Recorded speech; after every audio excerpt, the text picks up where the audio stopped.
Itu pilihan, karena kalau udara kan satu hari bisa capai, dan apalagi kita sudah membuat bandara-bandara kita lebih besar dan sarana transportasi udara itu relatif berkembang dengan kita. Dan kemarin kita buktikan, dan terima kasih kepada rekan-rekan semua dunia aviasi, tidak ada delay, dan ini bisa menjadi satu cara pattern kita untuk ke depan menjadi salah satu solusi. Karena kalau kita andalkan darat saja, ini terlalu banyak perkembangannya. Ya, Pak Budi, ya walaupun angkutan udara kemarin yang paling tinggi persentasenya, tetap saja sejalan dengan akan dibangunnya jalan tol di Sumatera, kemudian di tempat lain, tentu karena negara kita negara kepulauan, itu juga bergantung kepada kemampuan kapal Ro-Ro maupun ASDP. Sejauh mana kesiapan ini untuk menunjang agar lain dengan pembangunan jalan tol yang disampaikan Pak Basuki tadi? Benar. Jadi kami selalu bercerita, berkeluh kesah salah satu sama lain. Pak Basuki selalu katakan, jalanku rusak terus. Ya.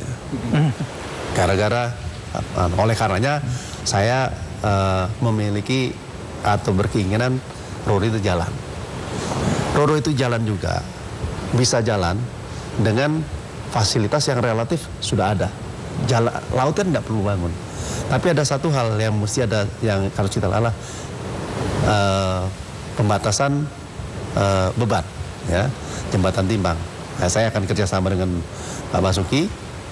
Jadi pengelola dari perawatan jalan itu mengelola jembatan timbang supaya mereka punya tanggung jawab. Nah, pada saat ini dibatasi, Ro-Ro akan maju. Pada saat Ro-Ro maju, Ro-Ro pada satu saat Lebaran bisa dipakai untuk mudik Lebaran. Jadi memang laut ini, tol laut yang dikembangkan oleh Pak Jokowi, ini memang suatu filosofi yang benar yang harus kita dukung. Point to point dengan sarana prasarana yang ada, kita dengan gampang untuk membuat legitimasi Ro-Ro kapal angkutan yang lain. Ini ada PR besar sebenarnya. Apa itu, Pak? Mohon maaf, Pak. Jadi kalau beliau bilang tadi point to point, di Jawa ini lebih dari 95% mungkin angkutan manusia maupun barangnya lewat jalan. Karena mereka bisa point to point, door to door. Ya kan? Tapi padahal kita sudah bikin 2 track, double track misalnya, kereta api, sudah punya kapal, belum mau pindah. Nah, ini yang PR kami berdua Ada untuk bisa pindah satu hari. 12.000 truk. Jakarta, sehingga intermodanya belum jalan. Nah, ini tugas kami. Bikin pusing. Ya. Baik, pemirsa, sebelum kita lanjutkan ke segmen yang terakhir, kita commercial break dulu.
Lestarikan alam kita.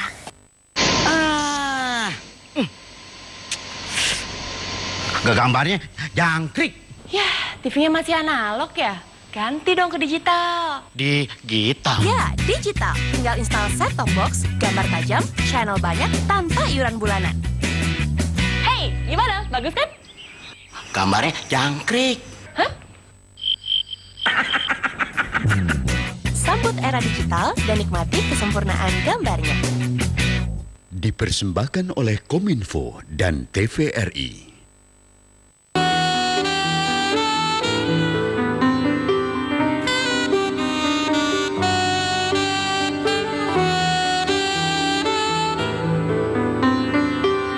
Ruang publik kita.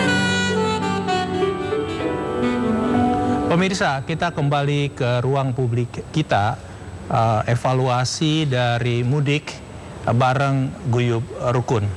Pak, ini di segmen terakhir Pak Rikuanto mungkin bisa disampaikan kira-kira apa yang akan dilakukan dan pesan kepada masyarakat, walaupun hampir 1 tahun lagi kita sebetulnya menghadapi mudik, tapi makin jauh persiapannya makin lebih baik tentunya. Ini mudik memang unik, dari dulu sampai sekarang tetap aja orang mudik. Karena memang nuansa rohaninya luar biasa sehingga harus mudik. Nah, kita berharap ya, ke depan akan lebih baik lagi dan semakin baik, terutama suprastruktur.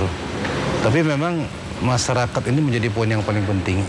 Jadi masyarakat kalau memang dia harus mudik tiap tahun, ya rencanakan dari awal.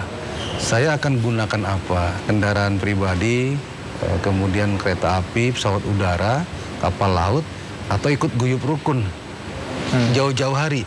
Tapi memang saya pribadi, Pak, berapa teman-teman di polisi, di kampung, ini kadang-kadang suka terlewat alamat Guyub Rukun yang mana gitu. Mungkin perlu disosialisasi lagi, Pak, supaya saling menyampaikan. Apalagi sekarang ada WA group, Facebook, itu bisa dipakai. Kalau mau daftar sekarang ke sini, nah, itu mungkin nanti target 300.000 mungkin bisa terwujud, dilokasikan supaya yang naik motor nggak ada lagi. Nah, masyarakat juga dari awal sudah merencanakan mudiknya harus dengan baik, persiapan-persiapannya supaya dia tidak terhambat dan lain-lain. Kemudian disiplin lalu lintas. Kita harapkan dari tahun ke tahun ada evaluasi kendaraan bermotor. Memang makin berkurang, cuma generasi mudanya kan tambah. Yang setiap tahun 17 terus punya SIM juga naik. Kemudian mereka sudah merasa mampu naik motor. Badan sehat, kuat. Naik motor aja, karena point to pointnya itu. Bisa mampir di mana, sekaligus cari pengalaman. Walaupun itu berbahaya, kan pengalaman dari tahun ke tahun kecelakaan kendaraan motor paling besar dalam hal mudik itu, hampir 70% mendominasi. Kita harapkan nanti mungkin kalau memang kita sudah bagus suprastruktur, infrastruktur, termasuk kesadaran, kalau bisa tidak ada mudik dengan motor. Ya. Di jalan bayangkan anak di depan satu, dijepit satu, ibunya satu, pakai kayu lagi, pakai tasnya dibuntul-buntul. Ini kita stop di jalanan kadang-kadang. Bapak mau kemana? Saya mau ke Cirebon. Ya udah, anaknya ikut saya. Diambil sama mobil truk, diambil. Jadi akhirnya kita ngikutin berapa orang. Jadi bapaknya naik motor, ibunya sama anak kita bawa pakai mobil. Karena takut khawatir. Kadang ada kejadian. Bapaknya ngantuk, ibunya ngantuk, anaknya ngantuk, tapi nggak mau berhenti. Kejadian, Nah ini mudik jangan pakai motor. Jadi mudik jangan pakai motor. Usahakan rencanakan bareng-bareng atau ikut Guyub Rukun lah, supaya selamat. Jadi bisa berlebaran dengan keluarga dan juga polisi nggak pusing di jalanan. Begitu, Pak. Jangan naik motor, penyewaan motor disediakan di masing-masing daerah. Ya. Itu bisnis baru, Pak. Ya. Pak Budi, kira-kira seperti apa dan pesannya apa untuk masyarakatnya? Saya sepakat. Mungkin minggu depan kita udah rapat ya Pak ya, untuk mempersiapkan. Satu, yang harus kita siapkan adalah manajemen waktu. Supaya waktunya kita buat panjang. Mudik orang kerja sama mudik orang liburnya itu anak sekolah juga disatukan. Ya, jadi ini kita lebih gampang. Setelah itu saya selaku regulator pasti mengatur pesawat, kereta api, kapal, bus dan sebagainya. Nah, nanti yang prasarana Pak Basuki. Nah, kita memang harus mendefine apa saja yang harus kita rencanakan, tetapi juga kita harus menentukan titik-titik kritis. Berikutnya mungkin nagrek, Pak ya, yang harus kita selesaikan. Nah, kita harus cari solusi. Tentang motor, pasti saya akan ke DPR menyampaikan regulasi motor ini seperti apa. Angkutan massal yang ada di Jakarta seperti apa. Angkutan massal dari kota ke kota seperti apa. Karena apabila angkutan massal di dalam kota dan angkutan massal keluar kota itu bagus, besar kemungkinan saudara-saudara kita itu tidak naik motor. Nah, untuk ada satu ide yang mungkin sedikit kontroversial, dua hal. Satu, kita bikin mudik ke Jakarta. Kita kan punya bis banyak nih ke daerah. Waktu balik ke Jakarta kan kosong. Iya. Nah, kalau kita berhasil ngajak bapak, ibu atau eyang ke Jakarta, katakanlah 10% gitu. Kita sudah mengurangi. Dan kapan lagi yang sepuh-sepuh lihat Jakarta waktu kosong ya.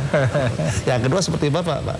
Kita cari satu perusahaan menyewakan di sana dengan murah atau apa, sehingga mereka naik mudik gratis di sana ya, sewa kalaupun sewa murah gitu. Jadi ide yang bagus, Pak. Ada bisnis baru juga buat masyarakat setempat gitu. Ekonomi juga bergerak tidak hanya di Jakarta. Gitu. Pak Basuki, gimana Pak Basuki? Saya ya, kalau yang namanya guyup rukun itu sebenarnya tidak hanya untuk mudik saja. Ya, karena kita hidup bermasyarakat ini juga harus guyup rukun. Dan saya misalnya saya implementasikan di bidang jalan dan jembatan. Okay? Jadi kalau misalnya truk, Bapak bisa bayangkan kalau truk lewat yang 80 ton bebannya. Ya. Jadi kalau itu namanya nggak guyup, nggak rukun, ya, karena itu akan menghambat yang lain. Tidak toleran ya Pak ya? Tidak toleran, merusak jalan, mengakibatkan orang lain rugi. Misalnya pasar tumpah, kalau kita mau tutup nanti ada yang tanya, Pak itu yang ditutup itu pedagangnya dapat kompensasi nggak? Nah, saya bilang, oh, ini kan hidup guyup rukun. Kalau dia buka pasar tumpah, itu yang macet juga jauh lebih banyak daripada yang jualan di pasar. Nggak dapat kompensasi juga. Nah ini kalau itu diperdebatkan kan nggak habis-habisnya. Jadi kalau itu guyup rukun ya saling toleransi. Tutup paling harus mudik berapa hari, ya kan? Kan ada juga yang misalnya restoran Padang misalnya. 1 bulan itu puasa juga tutup, ya kan? Nah, itu kan juga masih bisa juga, ya kan? Dan itu rezekinya kan juga nggak berkurang. Jadi saya kira untuk mudik ini, guyup rukun ini harus kita teruskan. Ini ternyata mudik bareng guyup rukun juga menghasilkan output yang lebih baik, ya kan? Untuk itu penyediaan infrastruktur pasti akan kita percepat. Seperti sekali lagi pasti target saya setiap tahun itu tidak hanya tahun year on year-nya, tapi ada mudiknya. Padahal mudik itu paling 10 bulan. Iya. Nah, itu yang harus saya kejar. Tapi juga harus ada peran serta masyarakat untuk bisa menyebabkan mudiknya ini lebih baik. Baik, terima kasih. Pemirsa, ya, pemerintah senantiasa selalu berbuat ingin lebih baik lagi masyarakat. Tadi disampaikan Pak Budi, Pak Basuki, dan Pak Rikwanto, bahkan minggu depan pun sudah mulai membahas lagi untuk mudik tahun 2018. Ya. Jadi selalu senantiasa ingin lebih baik lagi memberikan layanan kepada masyarakat. Kemudian ada beberapa hal yang sebaiknya menjadi catatan bagi kita sama-sama semua, bagi masyarakat terutama pemudik. Ya. Pemerintah akan mengatur di sisi manajemen waktu, mudah-mudahan libur anak sekolah sama dengan libur mudik ini juga, jadi sama-sama sekaligus gitu ya. Yang menjadi catatan bagi kita sebagai masyarakat yang ikut mudik adalah nomor 1, disiplin waktu. Ya, artinya kita ini juga sebagai masyarakat harus disiplin. Disiplin akan apa? 1, rencanakan sejauh mungkin. Dari untuk tahun depan ini kita bisa sebaiknya kita rencanakan mau mudik itu menggunakan moda transportasi yang mana, dan kalau masih sempat carilah yang gratis, mudik gratis, motornya dibawa oleh kereta atau kapal, sedangkan kitanya bisa naik bus yang gratis.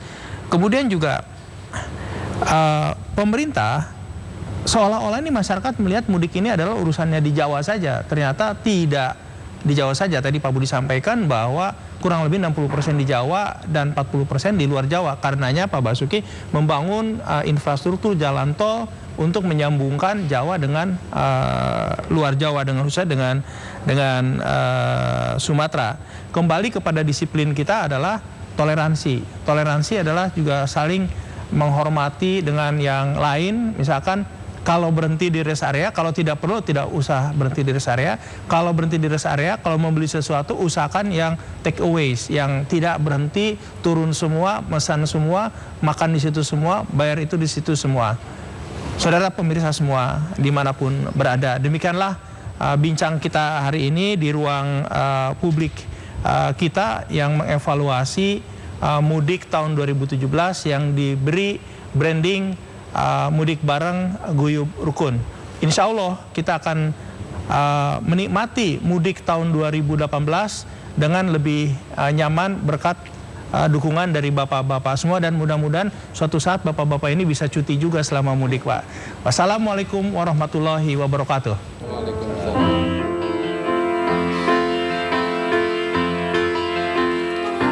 Bila kau sanggup untuk melupakan dia, biarkan aku hadir dan menatap ruang hati yang tak tertutup lama.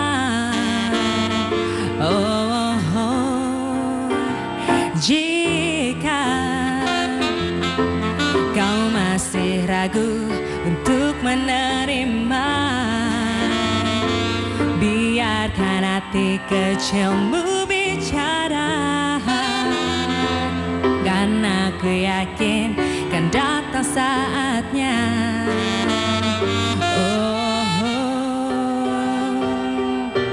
Kau jadi bagian hidupku, kau jadi bagian hidupku, takkan pernah berhenti untuk selalu percaya, walau harus menunggu 1000 tahun lamanya. Biarkanlah terjadi, wajar apa adanya, walau harus menunggu 1000 tahun lamanya.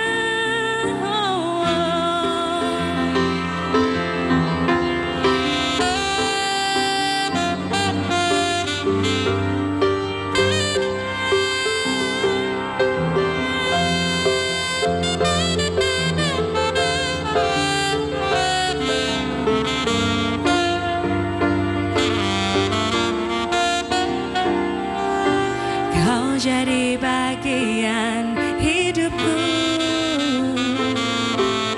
kau jadi bagian hidupku,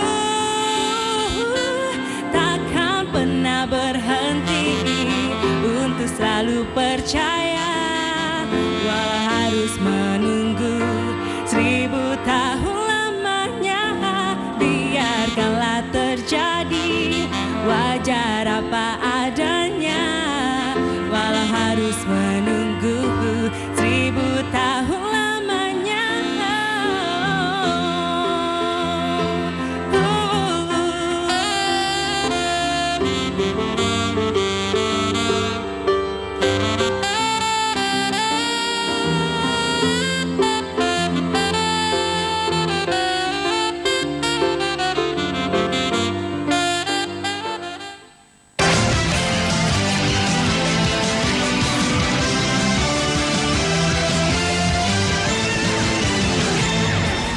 Selamat malam, Anda kembali menyaksikan Indonesia Terkini. Saudara Menteri Dalam Negeri Cahyokumolo berharap panitia khusus segera menyelesaikan revisi Undang-Undang Pemilu sebelum tanggal 20 Juli mendatang.